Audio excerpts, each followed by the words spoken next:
এদিকে আওয়ামী লীগের নিষেধাজ্ঞা নিয়ে প্রতিবাদ করল জামায়াত। বাংলাদেশে একাই রাজনীতি করতে চায় তারেক রহমান। কিছুদিন পর পালানোর পথ খুঁজে পাবে না বিএনপি সরকার। 52% মানুষকে পেছনে ফেলে নতুন বাংলাদেশ রচনার কোনো চিন্তা যদি কেউ করে থাকে, সেটা কখনো সম্ভব না, কোনো দিন সম্ভব না। যে কয়টি গণবিরোধী বিল আজকে পাশ হয়েছে, আমরা তার দায় নিতে চাই না। এই জন্য আমরা এখন সংসদ থেকে ওয়াক আউট করছি। ফলে এই সংসদেই বিএনপির কবর রচিত হলো। তারা যেদিন যাবে তারপর আর কোনো দিন রাজনীতিতে ফিরতে পারবে না। ডক্টর ইউনূস সরকারের মতন আরেকটি জঙ্গি সরকার আমাদের সামনে ভয়াবহ রূপে উপস্থিত হওয়ার আশঙ্কা দেখা দিচ্ছে। জামায়াত ভয়ে আছে যে তাদের কার্যক্রমও এই আইনের অধীনেই যে কোনো সময় নিষিদ্ধ করা হতে পারে প্রজ্ঞাপন জারির মাধ্যমে। ইতিহাস কি পুনরাবৃত্তি হচ্ছে নাকি নতুন রাজনৈতিক অধ্যায় শুরু হলো? বাংলাদেশের রাজনীতির মাঠে নতুন এক দৃশ্যপট তৈরি হয়েছে, যেখানে ইতিহাস, আইন আর আবেগ এসে দাঁড়িয়েছে মুখোমুখি। যে দলটি একসময় এই ভূখণ্ডের জন্মের আগেই স্বপ্ন বুনেছিল, যে দলটির নাম শুনলেই স্বাধীনতার গল্প জেগে ওঠে, সেই বাংলাদেশ আওয়ামী লীগ আজ নিষিদ্ধতার খাতায় নাম লিখিয়েছে। ১/১১ মূল নায়ক ছিল খালেদা জিয়া, যে ১/১১ তার পুত্র, তার গুণধর পুত্র তারেক রহমানকে ধইরা ঝুলাইয়া ফিরাইয়া কমর ভাঙিয়া দিছিল। আর আজকে সুযোগ পাইয়া ক্ষমতায় আইসা আওয়ামী লীগের হাতে পায়ে ধইরা ক্ষমতার স্যারে বসে আওয়ামী লীগকে নিষিদ্ধ। আগামীতে এই কমর নিয়ে সে আর বিদেশে যাইতে পারবে না। মনে রাখবেন, ১/১১ শুধু নিঃশ্বাস নিয়ে বাইচে থাকার উদ্দেশ্যে মুসলেখা দিয়ে দেশ থেকে পালাই গিয়েছিল। আর আগামীতে আর এই নিঃশ্বাস নিয়ে দেশ থেকে পালাই যেতে বাঁচার জন্য সেই সুযোগ আর থাকবে না। আসসালামু আলাইকুম দর্শক, সিগন্যাল বিডি চ্যানেলের নতুন একটি গুরুত্বপূর্ণ নিউজ ভিডিও নিয়ে আপনাদের মাঝে হাজির হলাম। প্রিয় দর্শক, বাংলাদেশের বর্তমান রাজনৈতিক প্রেক্ষাপট নিয়ে ইতিমধ্যে অনেকগুলো ভিডিওর অংশবিশেষ আপনারা দেখেছেন এবং আশা করি দেখেই বুঝতে পেরেছেন আজকের ভিডিওটি কতটি গুরুত্বপূর্ণ এবং আকর্ষণীয় হতে চলেছে। এখনো যারা আমাদের চ্যানেলটি সাবস্ক্রাইব করেননি তাদের সবাইকে বলবো আমাদের চ্যানেলটি সাবস্ক্রাইব করে পাশে থাকা বেল আইকনটি অন করে দিবেন। আর যারা ইতিমধ্যে সাবস্ক্রাইব করেছেন তাদেরকে অসংখ্য ধন্যবাদ। আর হ্যাঁ, কে কোথা থেকে ভিডিওটি দেখছেন অবশ্যই কমেন্ট বক্সে জানিয়ে যাবেন। তো প্রিয় দর্শক, চলুন আর কথা বাড়াবো না, একটি লাইক দিয়ে মূল ভিডিওতে যাওয়া যাক। একটি বহুল প্রচলিত বাক্য রয়েছে যা বেশি করে রাজনৈতিক অঙ্গনে ব্যবহৃত হয়। সেটি হলো, বাধা দিলে বাঁধবে লড়াই। এবার সময় হয়েছে আলস্য ও পরনির্ভরতা কাটিয়ে আওয়ামী লীগের কঠিন লড়াইয়ের ময়দানে ফেরা।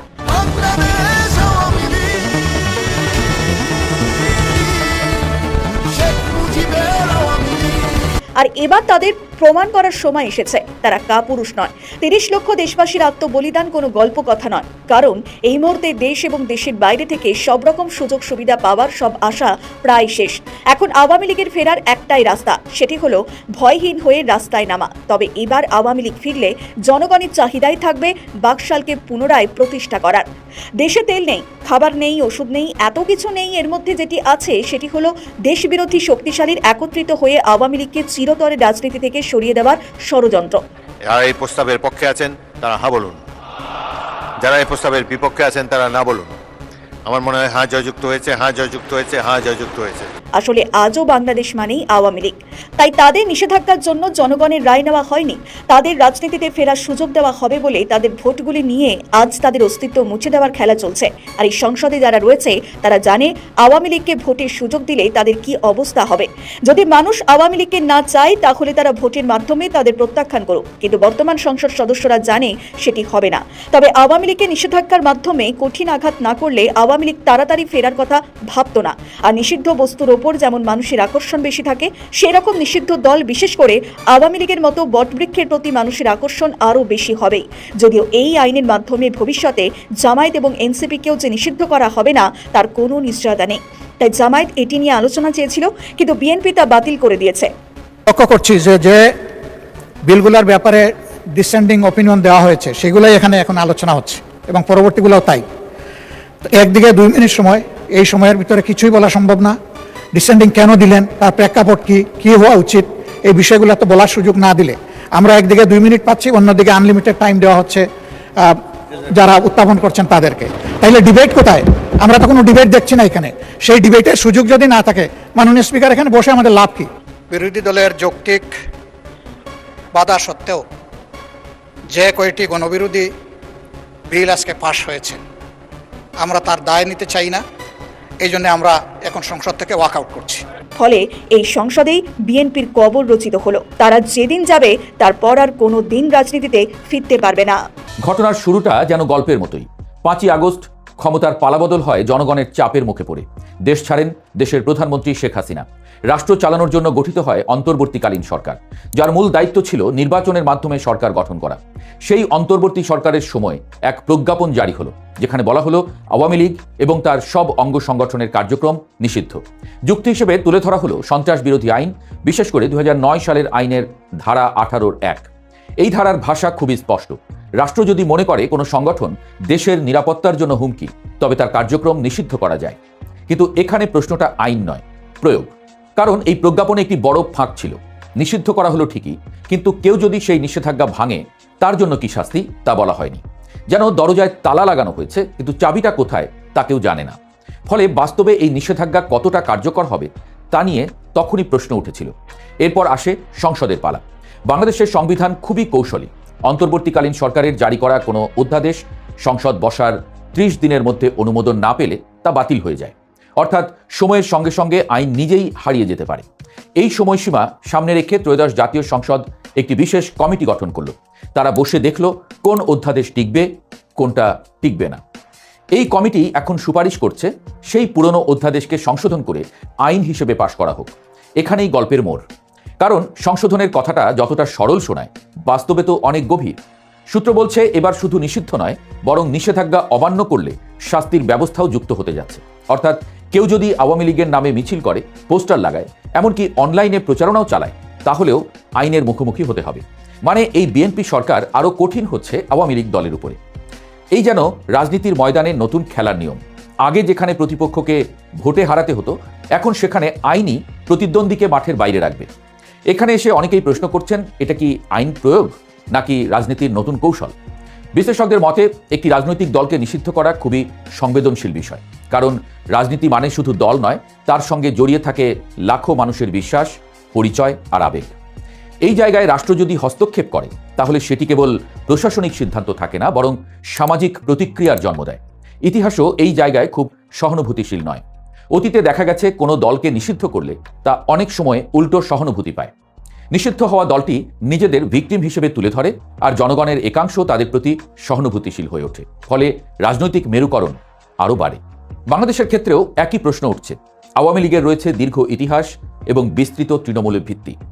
এমন একটি দলকে হঠাৎ করে আইনের মাধ্যমে নিষিদ্ধ করা হলে তাদের সমর্থকরা কিভাবে প্রতিক্রিয়া দেখাবে? তারা কি চুপ করে বসে থাকবে, নাকি অন্য কোনো পথে নিজেদের উপস্থিতি জানান দেবে? এখানে আরেকটি গুরুত্বপূর্ণ বিষয় হলো বিচার ব্যবস্থা।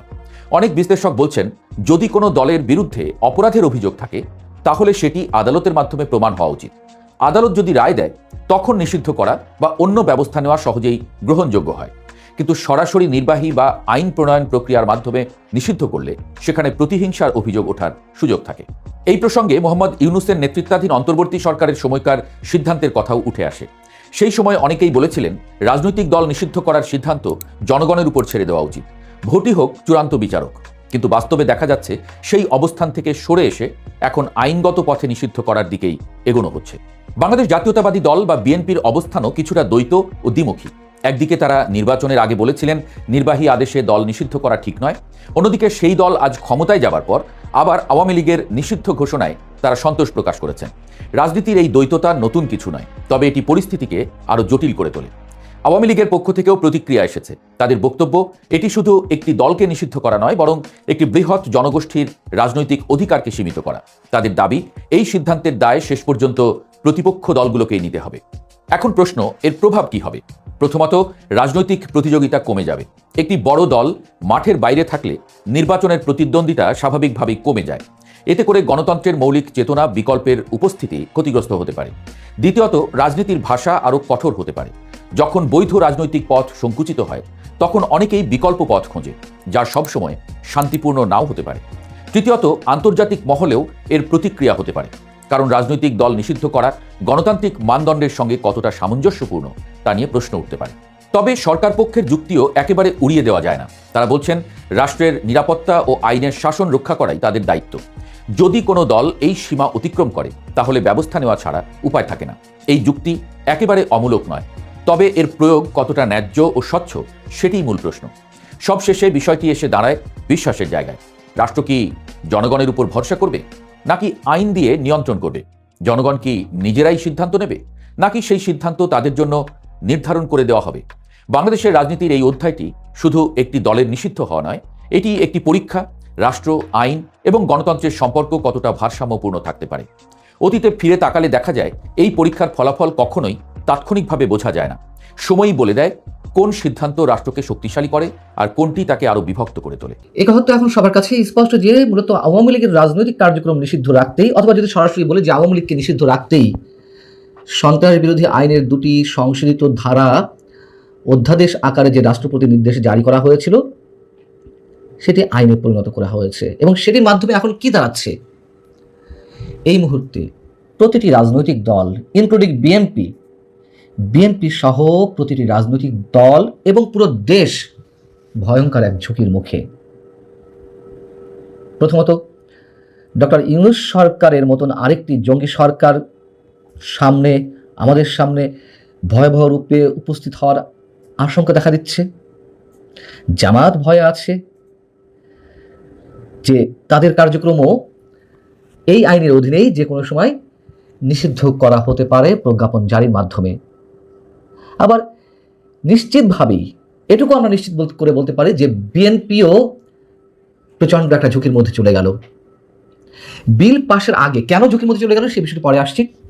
বিল পাশের আগে সংসদে মোটামুটি প্রবল আপত্তি জানিয়েছিলেন বিরোধী দলীয় নেতা এবং জামায়াতের আমির ডাক্তার শফিকুর রহমান। তিনি কি বলেছিলেন, এটিও আমাদের কাছে যেমন হাস্যকর এবং একই সঙ্গে পরিহাসের এবং বিপজ্জনক। তিনি বলছিলেন যে এ সংক্রান্ত একটি তুলনামূলক শীট তারা 3-4 মিনিট আগে হাতে পেয়েছেন, তারা এটি পুরো পড়তে পারেননি। আইনটি অবশ্যই একটি স্পর্শকাতর আইনটি পাশের জন্য তাদের আরও একটু সময় দেওয়ার দাবি জানানো হচ্ছে। কেন জামাত এটিকে স্পর্শকাতর আইন বলল? জামাতের দাবির মুখেই তো, এনসিপির দাবির মুখেই তো অধ্যাদেশের বলে আওয়ামী লীগের রাজনৈতিক কার্যক্রম নিষিদ্ধ করেছিল ডক্টর ইউনূস সরকার। জামাতের আমিরের বক্তব্যের পর আমাদের স্বরাষ্ট্রমন্ত্রী সালাউদ্দিন আহমেদ কি বললেন সেটি আরও মজার। তিনি বললেন যে বিলটি একটি গণহত্যাকারী সন্ত্রাসী সংগঠনের নিষিদ্ধকরণ সংক্রান্ত একটি সংশোধনী। আগের যে সন্ত্রাস বিরোধী আইন ছিল তার সংশোধনের জন্য বিরোধী দলীয় নেতা নিশ্চয়ই স্মরণ থাকার কথা। ওনারা এবং এনসিপির বন্ধুরা সবাই মিলে একটি আন্দোলন করেছিলেন। সেই আন্দোলনের প্রেক্ষিতে মোটামুটি বাংলাদেশে একটা জনমত সৃষ্টি হয়েছিল। সেই প্রেক্ষিতে তাদের অর্থাৎ আওয়ামী লীগের কার্যক্রম নিষিদ্ধ করা হয়েছে সন্ত্রাস বিরোধী আইনে। সে অনুযায়ী নির্বাচন কমিশনে তাদের নিবন্ধন স্থগিত হয়ে আছে। এই আইনের অনুবলে পরবর্তীতে 47 অনুচ্ছেদ অনুসারে আইসিটি অ্যাক্টকেও অর্থাৎ আন্তর্জাতিক অপরাধ ট্রাইব্যুনাল আইন পরিবর্তন এনে সংগঠনের বিচারে বিধান যুক্ত করে সেই আইনটাও সংশোধন করা হয়েছে। সালাউদ্দিন আহমেদ সাহেবের বক্তব্যটা আরও মজার আমি এই কারণে বলছিলাম যে যখন আওয়ামী লীগকে নিষিদ্ধ করার একটি প্রস্তাব জামাত এনসিপির পক্ষ থেকে করছিল তখন তারা তুমুল বিরোধিতা করেছিল।